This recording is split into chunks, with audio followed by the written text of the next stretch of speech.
चलिए खबरों की शुरुआत करेंगे। शरीयत कानून के खिलाफ जामिया मिल्लिया इस्लामिया के तलबा और अवाम का एहतजाज जारी है। मुल्क के दीगर हिस्सों के अलावा दिल्ली के मुख्तलिफ इलाकों में 15 दिसंबर से मुजाहरा चल रहा है। एहतजाजी मुजाहरे में कई नामी गिरामी हस्तियां हिस्सा ले चुकी हैं।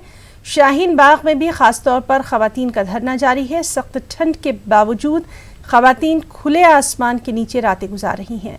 वो शरीयत कानून, NRC और NPR को वापस लेने का मुतालबा कर रही हैं।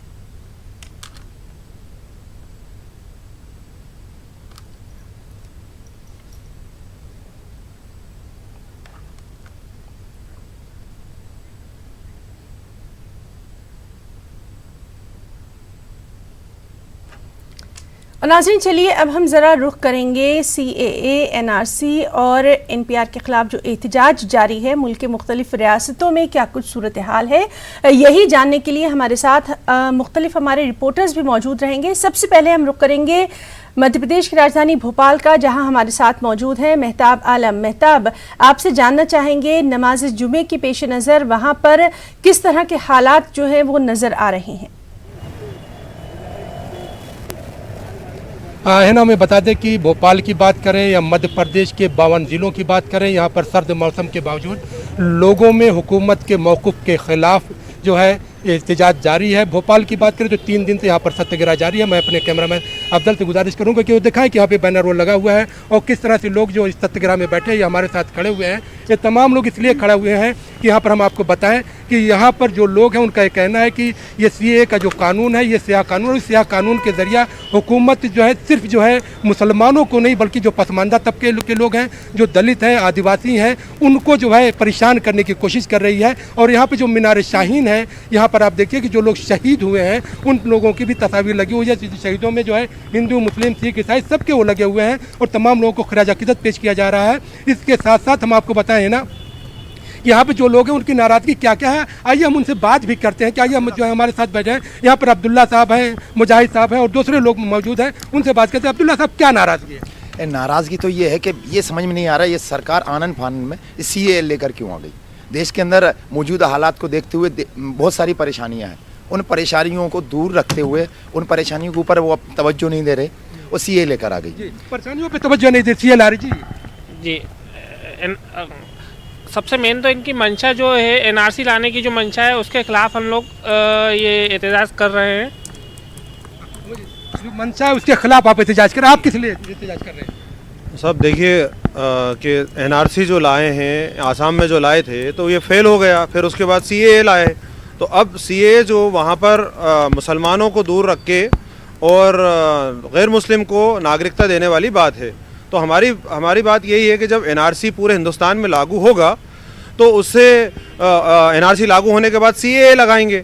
तो CAA सिटीजनशिप अमेंडमेंट एक्ट में ये है कि मुसलमानों को नागरिकता दी जाएगी। जो प्रूफ नहीं कर पाएगा वो, जो मान लीजिए गैर मुस्लिम प्रूफ नहीं कर पाए और मुसलमान भी प्रूफ नहीं कर पाए, मगर गैर मुस्लिमों को CAA के द्वारा वापस ले लिया जाएगा, नागरिकता दे दी जाएगी, मगर मुसलमानों को नहीं दी जाएगी।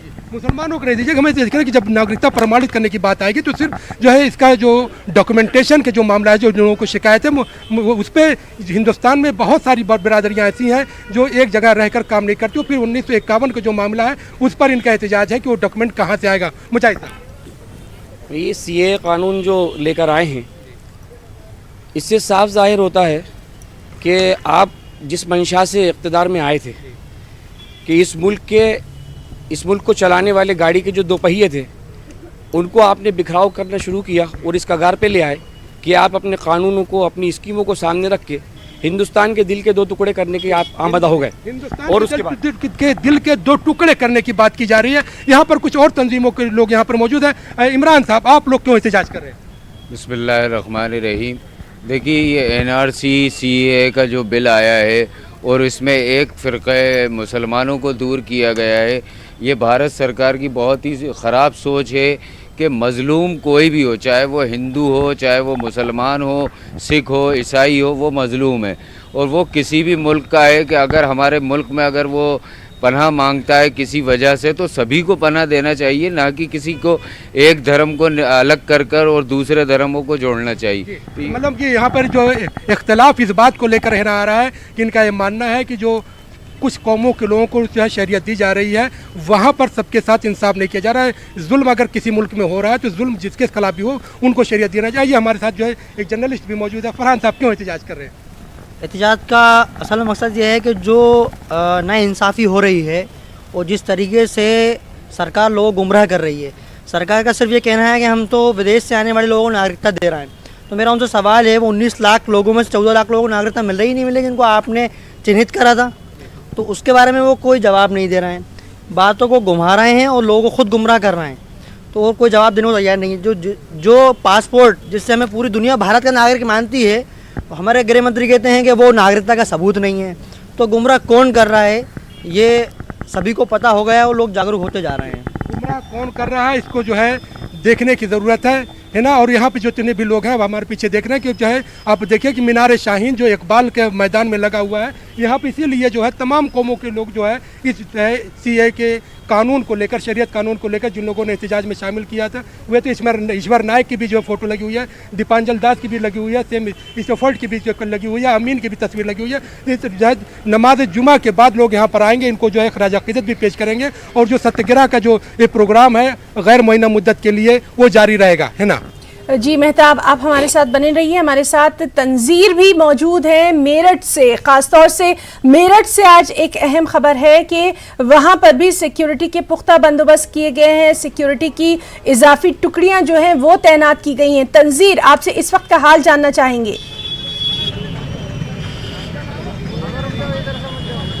जी बिल्कुल है ना, जिस तरह से 20 दिसंबर को यहाँ तशद्दुद के वाक़यात पेश आए कुछ इलाकों में, लिसाड़ी गेट इलाका, भूमिया का पुल और हापुड़ रोड पर, उसको देखते हुए पिछले जुमे में भी और इस जुमे में भी हिफाजत के पुख्ता इंतजाम किए गए हैं। इसी के साथ ही समाजी तंजीमों के जो जिम्मेदार हैं उनसे पीस कमेटियों की मीटिंग की गई है। इस वक्त हम जिस इलाके में मौजूद हैं ये हापुड़ अड्डा इलाका है और यहाँ पर जो है गुज़िश्ता 20 दिसंबर को जुमे को पुलिस का डिप्लॉयमेंट जिस तरह से था, क्योंकि हापुड़ रोड और लिसाड़ी गेट ये दोनों इलाकों को कवर करता है और पूरा डिप्लॉयमेंट यहाँ पे फोर्सेस का किया गया था, लेकिन पिछले जुमे और इस जुमे का भी अमन व अमान कायम रहा। समाजी तंजीमों के लोग भी निकल कर सामने आए और इसी के साथ ही जो पुलिस एहलकार थे उन्होंने भी लोगों के दरमियान जाके कोशिशें की हैं। यहाँ पे आप देख सकती हैं कि किस तरह से पुलिस फोर्सेस और समाजी तंजीमों दोनों जो है लोग यहाँ पे मौजूद हैं और हिफाजत के इंतजाम जिस तरह से किए गए हैं यहाँ पे CO कोतवाली साहब हमारे साथ मौजूद है। किस तरह के इंतजाम हैं और क्या डिप्लॉयमेंट किया गया है, हम जानने की कोशिश करेंगे। सर, किस तरह के इंतजाम हैं और क्या डिप्लॉयमेंट है फोर्सेस का? इसमें हम लोगों ने करीब 42 पॉइंट चिन्हित किए जो वहाँ पे फोर्स लगी है और साथ साथ में हमारे साथ में जो हमारे पुलिस मित्र हैं वो भी लगे हुए हैं और हर कमेटियाँ, हर मोहल्ले में हम लोगों ने कमेटी डिसाइड की है जिसमें संभ्रांत लोग, दोनों समुदाय, सभी समुदायों को लोग हैं, सब स्वतः ड्यूटी कर रहे हैं। और RF है हमारे पास, 2 कंपनी RF है, PSC है और प्लस कई थाना प्रभारी भी लगे हुए हैं और रिजर्व फोर्स भी रखी गई है। पूरी अमन व अमान के साथ ये जुमे की नमाज अदा कराई जाएगी और सबसे अपील भी की गई किसी तरीके से कोई अफवाह या कोई उस पर ध्यान न दें और सब कुछ शांतिपूर्वक चल रहा है। बहुत शुक्रिया। जिस तरह से CO कोतवाली साहब ने बताया कि ये पूरा इलाका जो है जहाँ पे तशद्दुद के ये वाक़यात पेश आए, 3-4 इलाके ऐसे हैं जहाँ पर फोर्स का डिप्लॉयमेंट ज़्यादा है और बाकी शहरों में उस तरह से फोर्सेस नहीं डिप्लॉय की गई हैं। SP सिटी साहब यहाँ पर हमारे साथ मौजूद हैं और वो जायज़ा लेने खुद इन इलाकों में निकले हैं। सर, किस तरह से जायज़ा लेने आप पूरी फोर्सेस के साथ और जो डिप्लॉयमेंट किया गया है, क्या इंतजाम? सब कुछ बढ़िया है। जो फोर्स लगा हुआ है उसको रूटीन में हमने डिप्लॉय किया है जो कुछ दिनों से चल रहा है और पब्लिक का, जनप्रतिनिधियों का, इमाम, उलमा और तमाम धर्मगुरुओं का अच्छा सहयोग मिल रहा है और मुझे पूरा भरोसा है कि अब कोई अप्रिय वारदात नहीं होने वाली है। जिस तरह से SP सिटी साहब ने बताया कि डिप्लॉयमेंट भी है और एहतियात के तौर पर लोगों से भी तो आप भी हमारे साथ लगातार बने रहिए। हमारे साथ मेहताब आलम भी मौजूद है। मेहताब, आपसे फौरी जानना चाहेंगे कि इस वक्त सिक्योरिटी के वहां पर पुख्ता बंदोबस्त किए गए हैं। अगर पूरे मुल्क की हम बात करें, खासतौर से भोपाल में क्या कुछ इंतजामात? है ना। हम बता दें कि भोपाल की बात करें या मध्य प्रदेश के दूसरे ज़िले की बात करें, यहाँ पर जितने दिनों से भी एहतजाज हो रहा है जो है पुरअमन माहौल में हो रहा है।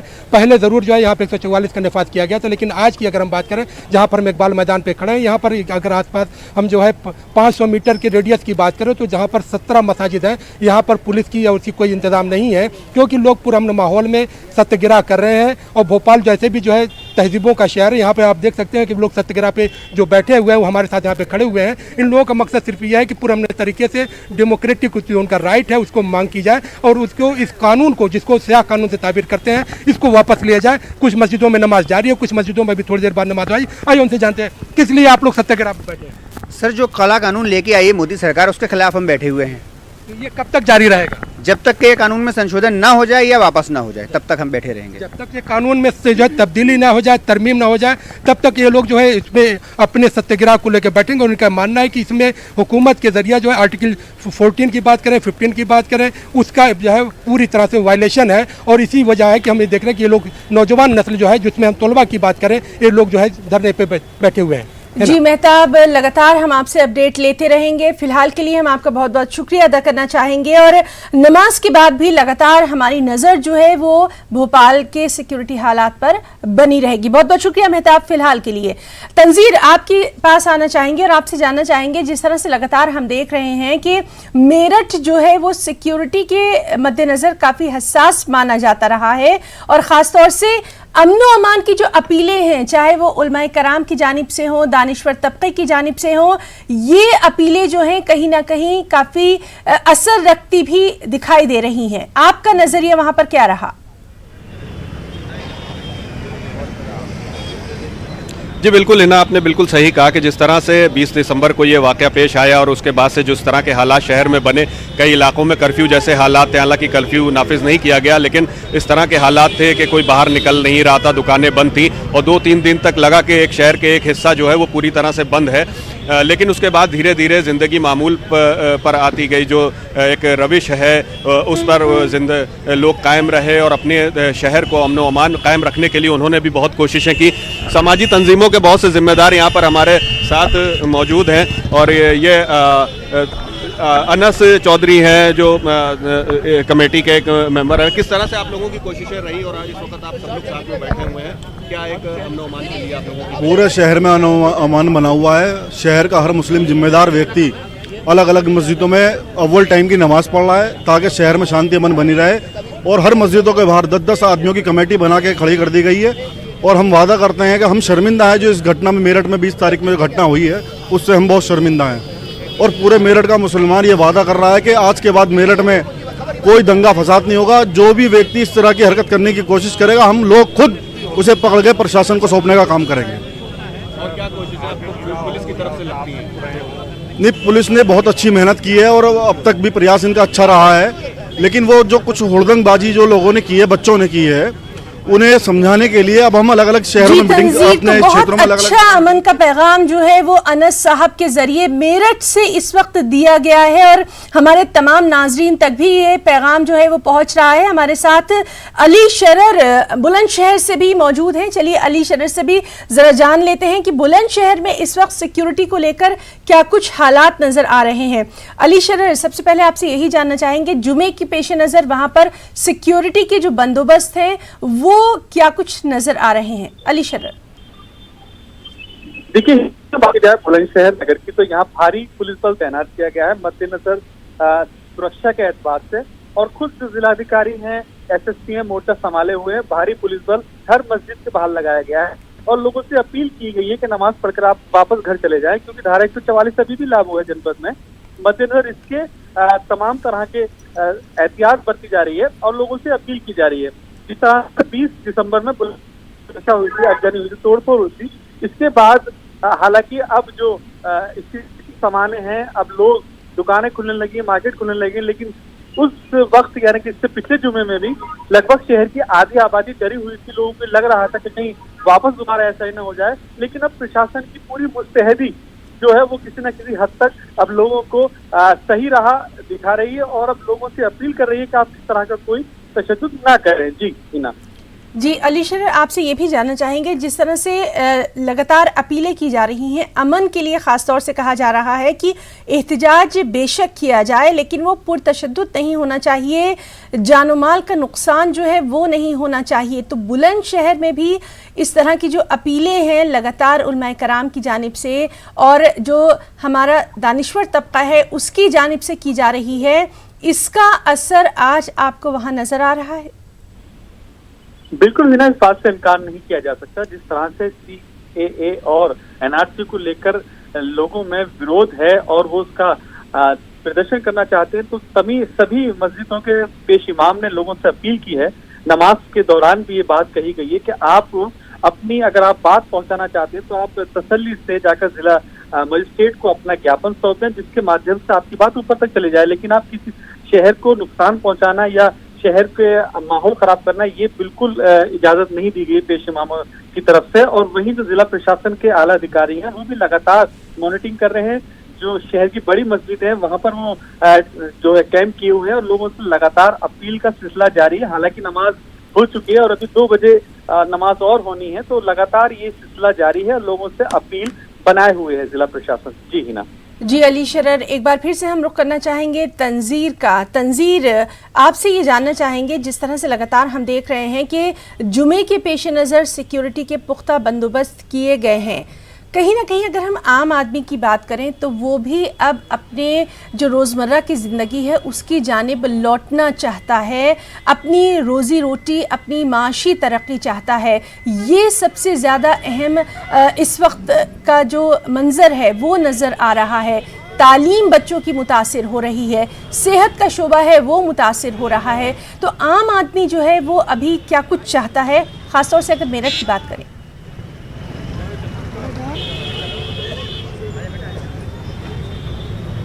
मेरठ में देखिए है ना, जिस तरह से पिछले जुमे को भी और इस जुमे को भी दुकानें पूरी तरह से खुली रही। इस वक्त हम हापुड़ अड्डे इलाके पे यहाँ पे मौजूद हैं। आप देख सकती हैं कि यहाँ पे ये बहुत बड़ी मार्केट है, सुभाष मार्केट, और इसके बाद ये लिसाड़ी गेट का इलाका है पूरा। सुभाष मार्केट में आज के रोज़ सभी दुकानें खुली हुई हैं। किसी तरह का भगत सिंह मार्केट इसको कहलाता है ये इलाका। और आप देख सकते हैं कि किस तरह से यहाँ पे पुलिस फोर्सेस भी तैनात हैं, लेकिन लोगों में कोई खौफ नहीं है किसी तरह का, जैसा कि 20 दिसंबर को था कि सुबह से ही दुकानें बंद थी और एक खौफ का आलम था और जो यहाँ पे एक माहौल बना था वो अब देखने को मिल रहा है कि वो कहीं जो खौफ के बादल थे वो छट चुके हैं। और पिछले जुमे में भी और इस जुमे में भी पूरी तरह से दुकानें खुली हुई हैं। लोग पुलिस अफसरान जो उनके साथ बैठ के यहाँ पर जो है बातें कर रहे हैं कि किस तरह से इंतजामात किए गए हैं और अपने शहर के माहौल के बारे में भी चर्चा कर रहे हैं। यहाँ पे हमारे साथ जो है व्यापार मंडल के ही एक अध्यक्ष मौजूद हैं। अकरम भाई, आप किस तरह से माहौल देख रहे हैं अपने इलाके का? खास तौर पर देखा जाए तो शहर की दुकानें पूरी तरह से खुली हुई हैं, पूरा जो ज़िंदगी एक मामूल जो होता है ज़िंदगी का उस तरह से शहर चल रहा है। 20 दिसंबर को ये माहौल नहीं था और कहीं ना कहीं अंदेशा था कि प्रोटेस्ट कहीं कुछ ऐसा ना हो जाए कि शहर का माहौल ख़राब हो जाए। दुकानें, आपका पूरा ये मार्केट बंद थी जो हमने जायज़ा लिया था। आज क्या माहौल है? आज स्थिति ये है कि मैं उत्तर प्रदेश व्यापार मंडल मेरठ महानगर का अध्यक्ष हूँ और आज स्थिति हमारे व्यापार मंडल के माध्यम से सारे व्यापारी बहुत अच्छे से व्यापार कर रहे हैं अपना और किसी तरह की कोई बाधा नहीं है। और पूरे समाज में हमारे प्रशासन ने और शासन ने सब क्षेत्रवासियों को और व्यापारियों को जोड़कर और जिम्मेदार लोगों को जोड़कर जो मैसेज पूरे प्रदेश में दिया है, जैसे गंगा जमुना की तहजीब के दायरे में हमने सब लोगों को, जैसे आज़ादी के बाद से हम काम करते आ रहे हैं, सब एक दूसरे के साथ जो है रहते आ रहे हैं, उसका एक इतना अच्छा सा मैसेज अब जो है पूरे प्रयास करके और हमने पूरे शहर में क्षेत्र में जो है पूरा इसका एक माहौल बनाया हुआ है। इससे पूरे व्यापारियों में और क्षेत्रवासियों में जो है बहुत अच्छा सा व्यापार चल रहा है हमारा। अनस भाई, आप लोग पूरी कोशिश देख रहे हैं कि किस तरह से मेरठ में इस वक्त पुरअमन माहौल है और दुआ भी यही है कि वहां पर माहौल उसी तरह से बरकरार रहे। और आपका और हमारे साथ अली शरर मौजूद थे, उनका और मेहताब आलम का, तीनों का हम बहुत बहुत शुक्रिया अदा करना चाहेंगे। इस वक्त के हालात से हमारे तमाम नाजरीन को